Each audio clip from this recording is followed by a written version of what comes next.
You wake to a silence that feels wrong, as if the city itself has paused mid-breath. Constantinople's streets, usually alive with clamor, lie still. In the shadows you see them first, the rats, heaped in corners like discarded rags, their bodies stiff, their eyes dull. Then the air shifts, carrying a sweetness that curdles in your throat, rot tangled with the heavy incense of desperate prayers. A neighbor's door hangs open. Inside, bodies lie in strange repose, limbs bent, faces frozen, like broken dolls abandoned mid-play. Your hand drifts to your neck. There, a tender swelling, small and new. It throbs beneath your skin now, hot, insistent, as if something alive is burrowing deeper. The swelling in your neck is no longer just a blemish, it is a herald. You do not yet know its name, but history will call it the plague of Justinian, the first great pandemic to scour humanity. Long before the Black Death carved its shadow across Europe, this earlier apocalypse claimed between 25 and 50 million lives, when the world itself held only a fraction of that number. It came not with armies, but with cargo. In the dark, damp holds of grain ships from Egypt, fleas clung to the fur of stowaway rats. Within their tiny bodies, a bacterium, Yersinia pestis, waited. Invisible, patient, it leapt from rat to flea, from flea to human blood. Once inside, it bloomed in the lymph nodes, turning them into swollen, tender knots of agony. The Byzantine Empire, at its zenith, glittered with marble and gold, but now its streets became a charnel house. Priests chanted over mass graves. The air thickened with the mingled scents of incense and decay. The living stepped over the dead to reach their homes. Your fever rises. The world tilts. You feel the weight of something vast and unseen pressing down, not just on your body, but on the arc of civilization itself. This is not an illness. It is an erasure, and it has only begun. Your skin burns as if the fever is trying to boil you from within. Outside, the city unravels at a pace the mind cannot hold. Only weeks ago, Constantinople glittered like the crown of the world. Now it is an open grave. 10,000 souls vanish each day, more than the living can bury. Corpses rise in towers against the walls, are heaved from windows to the streets below, drift bloated in the Golden Horn like obscene offerings to the sea. You stagger through alleys where the living step over the dead without looking down, where the cries of children cling to the air beside parents who will never wake. The markets are silent, the church is full, not with worshippers, but with bodies laid in rows. Between sunrise and sunset, entire neighborhoods dissolve into absence, their doors swinging open to rooms that will never again be warmed by breath. The speed is its own kind of terror, death moving faster than grief, faster than prayer. And as the city's fabric tears in great, jagged rips, you begin to see the truth. When the world collapses this quickly, it is not the strong who endure, but those the world has always ignored who suffer first. Through the blur of fever, the city's suffering arranges itself into a ledger, an arithmetic written in flesh. The poor fall first, crammed into airless tenements where the breath of one becomes the death of many. There is no escape from the infected air, no refuge but the grave. The wealthy vanish to their country estates, leaving behind locked gates and servants ordered to guard mansions already heavy with the stench of their owner's kin. In a shadowed doorway, you see a mother break her last crust of bread in two, then hesitate. Her eyes move between her children, weighing futures that will never come. She chooses one, knowing the other will starve, knowing both will likely die before the week ends. Priests move among the dying, their hands outstretched, not in blessing, but in demand. Payment first, then the rites. And when they fall, as all do, their fingers stiffen around coins that will never be spent. The plague does not invent cruelty, it reveals it. It strips away the illusions of charity, showing the true economy of suffering, who is deemed worth saving, and who is left to rot. And in that revelation, you begin to see how power itself will answer this catastrophe. You shiver beneath the weight of your own fever, yet in the gilded chambers of the palace, the emperor burns with the same sickness. Justinian, once the unshakable pillar of empire, lies hidden from the city's gaze, his body ravaged, his mind fever-bright. In his delirium, he dreams of enemies in every shadow, issuing edicts that blame the plague on moral decay, on whispered sins, on anyone but the rats nesting in his own granaries.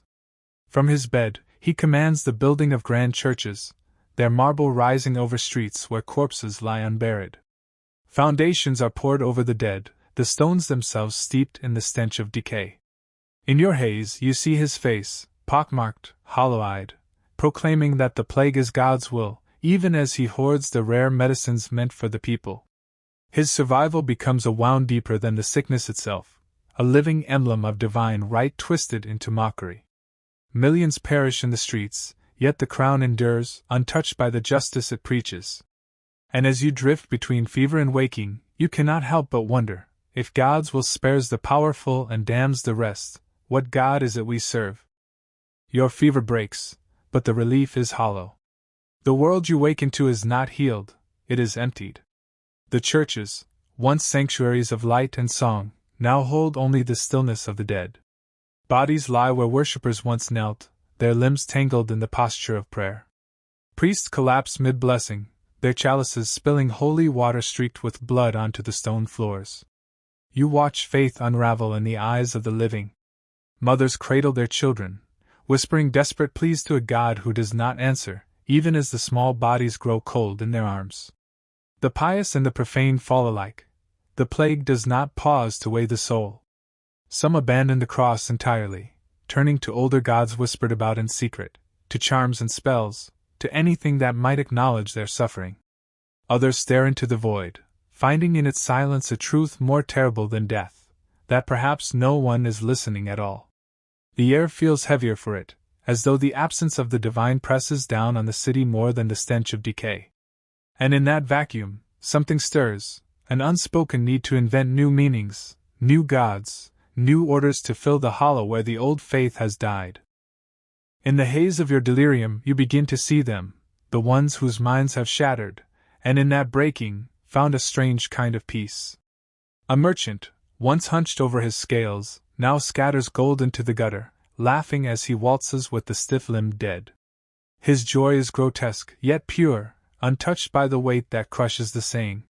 In a shadowed courtyard, a mother cradles plague rats to her breast, their fur matted, their eyes black beads.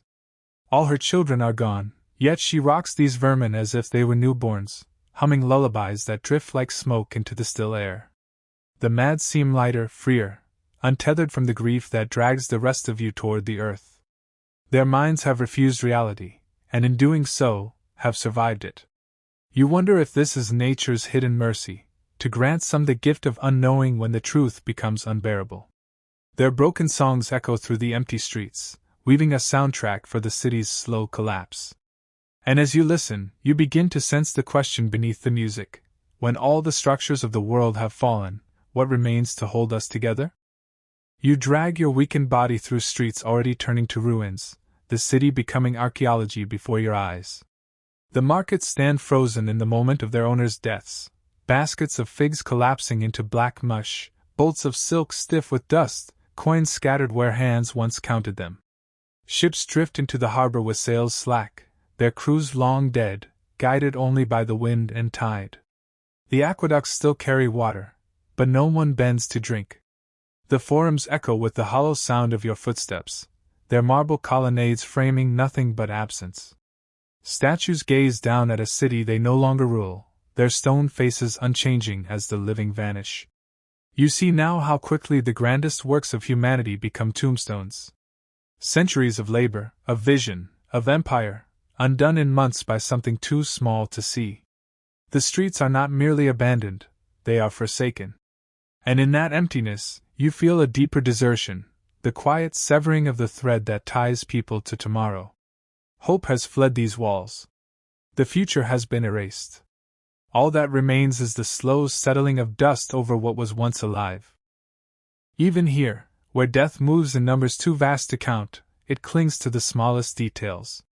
In the shadow of a crumbling wall, you find a child's toy, its wooden wheels stained dark, lying beside a body no larger than the bundle of cloth that wraps it. In a narrow alley, a hand juts from beneath a shroud, fingers locked around a folded letter whose ink has blurred into unreadable tears. In the abandoned bakery, the last loaf sits cooling on the counter, shaped like a swan, habits, beauty persisting even as the world collapses. Each body was someone's universe, a voice, a scent, a laugh that once filled a room. You feel the weight of that truth pressing into your fevered mind. We can understand one death. Perhaps 10. But beyond that, the mind retreats, turning millions into a statistic, a number to be spoken without feeling. The plague does not allow such mercy. It strips away the numbness, forcing you to see each face, each pair of eyes that will never close again. And as you walk among them, you begin to understand that the true horror is not only in the dying, but in how we will choose to remember, or forget, what has been lost. In the dim light of a shuttered room, you find him, a scribe, skin waxen, breath shallow, still bent over his parchment. His quill scratches in uneven strokes, the ink blotting where his hand trembles. The words spill between worlds.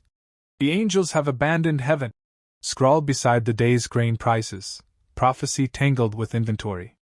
His eyes are glassy, fixed on something far beyond the walls, yet he writes as if the act itself might hold the city together. He knows no one living will read his work.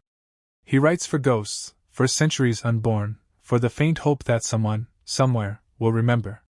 The parchment beneath his hand is already spotted with his own blood, but still he moves the quill, each letter a defiance against the erasure closing in. You watch him fade, the final line unfinished. And in that moment you understand, you too are a chronicler now. Your survival is not freedom, it is conscription into the ranks of unwilling historians, tasked with carrying the weight of what you have seen.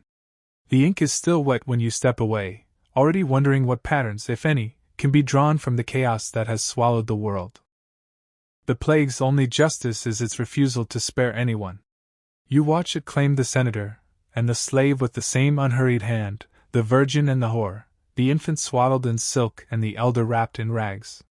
In the streets, all bleed the same black blood, and the lines that once divided the city dissolve into the gutter. A patrician, his robe stained and torn, kneels before a slave, begging for a cup of water. In a shadowed room, a prostitute wipes the brow of a dying bishop, her touch gentler than any sermon. The masks of rank and virtue fall away, revealing only the raw, trembling animal beneath. Yet even this equality feels cruel. It does not raise the low, it drags the high into the same pit. The leveling is not mercy, it is annihilation, stripping away the illusions that once gave shape to the world. And as you stand among them, you begin to see the truth. Every title, every border, every hierarchy was always a fragile fiction. When the blood runs black, there is only the body, and the body is all that ever mattered. In the stillness before the last breath, you see what hands reach for. Not gold, not seals of office, not the trappings of power. A merchant lies slumped against his stall, not counting coins but tracing the lines of his daughter's drawings, each one worn soft from years of folding and unfolding. A soldier, his armor dented and useless against this enemy, clutches not his sword but a scarf, faded, frayed, still carrying the faint scent of his mother's embrace. These are the treasures chosen at the edge of the abyss. A child's toy, its paint chipped but its memory intact. A letter whose words have been read so often they live in the blood. A lock of hair, a pressed flower, a scrap of cloth. The plague strips away the false currencies of life, leaving only what the heart has truly kept.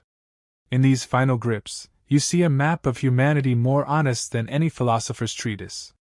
Love, memory, connection, these are the last possessions we defend, even when the body itself is surrendering. And as the dead close their fingers around these fragments, you begin to understand, catastrophe does not just take lives.